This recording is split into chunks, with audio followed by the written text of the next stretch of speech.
اچھا، تو آج ہم بات کرنے جا رہے ہیں 18ویں صدی کے ہندوستان کی ایک ایسی شخصیت کے بارے میں جن کا اثر مانا جائے یا نہ مانا جائے آج بھی محسوس کیا جاتا ہے۔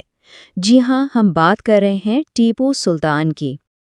شروعات ایک بہت ہی زبردست کال سے کرتے ہیں۔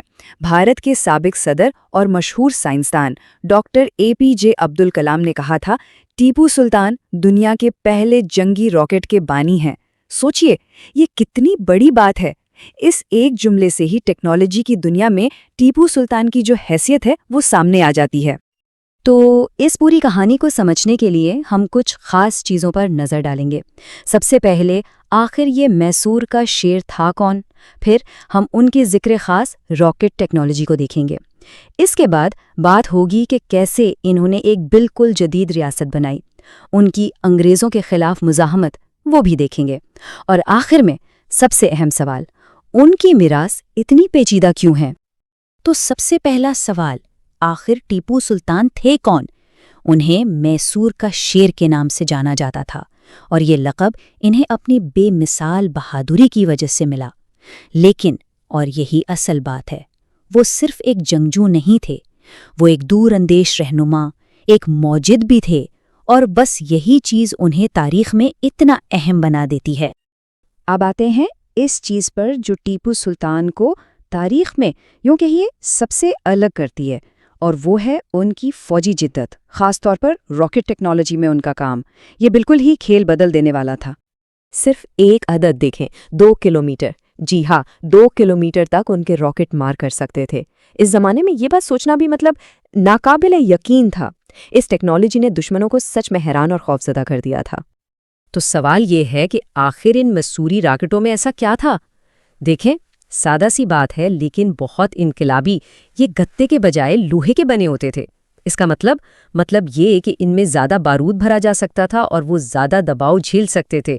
یہ اس وقت کے لیے ایک زبردست تکنیکی چھلانگ تھی۔ ایک دم سے پورے بازی ہی پلٹ گئی۔ اب ذرا ان کی خوبیوں پر نظر ڈالیں۔ لوہے کے خول تو تھے ہی، لیکن انہیں زیادہ آسانی سے نشانے پر لگانے کے لیے ریمپس پر رکھا جاتا تھا۔ اور یہ سب کوئی ہوائی باتیں نہیں تھیں۔ اس پوری ٹیکنالوجی کو ان کی فوجی کتاب فتح والمجاہدین میں لکھا گیا تھا، اور اس کا اثر اتنا گہرا تھا کہ انگریزوں نے بھی اسے نقل کیا اور اپنے مشہور کانگرو راکٹ بنائے۔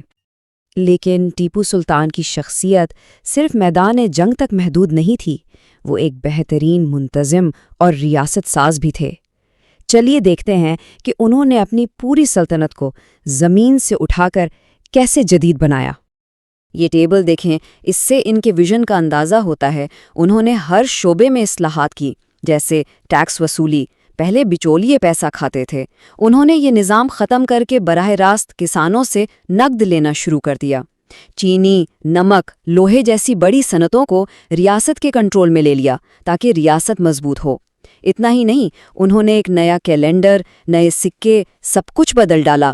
یہ سب قدم ایک جدید اور مرکزی ریاست کی طرف لے جا رہے تھے۔ اور ان معاشی پالیسیوں کا نتیجہ وہ بھی کمال کا تھا۔ اس سے اندازہ لگائیں کہ ٹیپو سلطان کے دور میں میسور کی معیشت اتنی مضبوط ہو گئی تھی کہ وہ اس وقت برطانوی ایسٹ انڈیا کمپنی کے سب سے بڑے گڑھ بنگال کی معیشت کو ٹکر دے رہی تھی۔ یہ کوئی معمولی بات نہیں تھی، یہ ایک بہت بہت بڑی کامیابی تھی۔ انہوں نے مقامی صنعت کو بھی بہت سہارا دیا۔ میسور کی مشہور ریشم کی صنعت کی بنیاد انہی نے رکھی، نئے اسلحہ بنانے کی فیکٹریاں لگائیں، یہاں تک کہ چنا پٹنا کے کھلونے ان کی بھی سرپرستی کی۔ اور آگے کی سوچیں تو انہوں نے کنم باڑی ڈیم کی بنیاد بھی رکھی، جو آگے چل کے ایک بہت بڑا منصوبہ بنا۔ مطلب ان کا ویژن ہر طرف تھا۔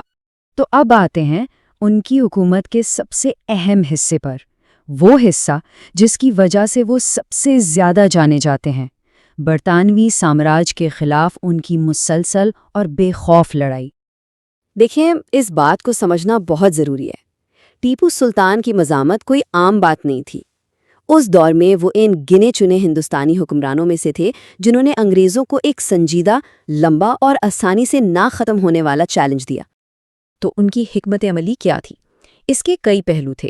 پہلا، انہوں نے فرانسیسیوں کی مدد سے اپنی فوج کو یورپی طرز پر جدید بنایا۔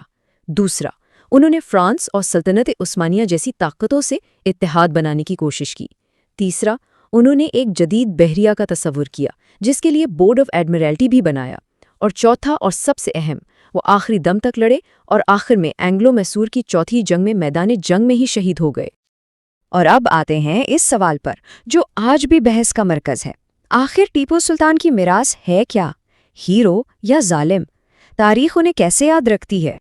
اس معاملے میں دو بالکل الگ نظریے ملتے ہیں۔ ایک طرف انہیں برطانوی نوآبادیات کے خلاف مزاحمت کی ایک عظیم علامت مانا جاتا ہے، ایک قومی ہیرو، لیکن دوسری طرف کچھ تاریخی حوالوں میں ان پر الزام لگایا جاتا ہے کہ انہوں نے جیتے ہوئے علاقوں میں مذہبی ظلم کیا، جس کی وجہ سے انہیں ایک متنازع شخصیت بھی کہا جاتا ہے۔ لیکن اس بحث کو ٹھیک سے سمجھنے کے لیے ایک اور نقطہ بہت اہم ہے۔ آج کل کے بہت سے مورخین کا کہنا ہے کہ ٹیپو سلطان کی جو منفی تصویر بنائی گئی ہے، اس کے پیچھے عام طور پر نو آبادیاتی دور کا برطانوی پروپیگنڈا تھا۔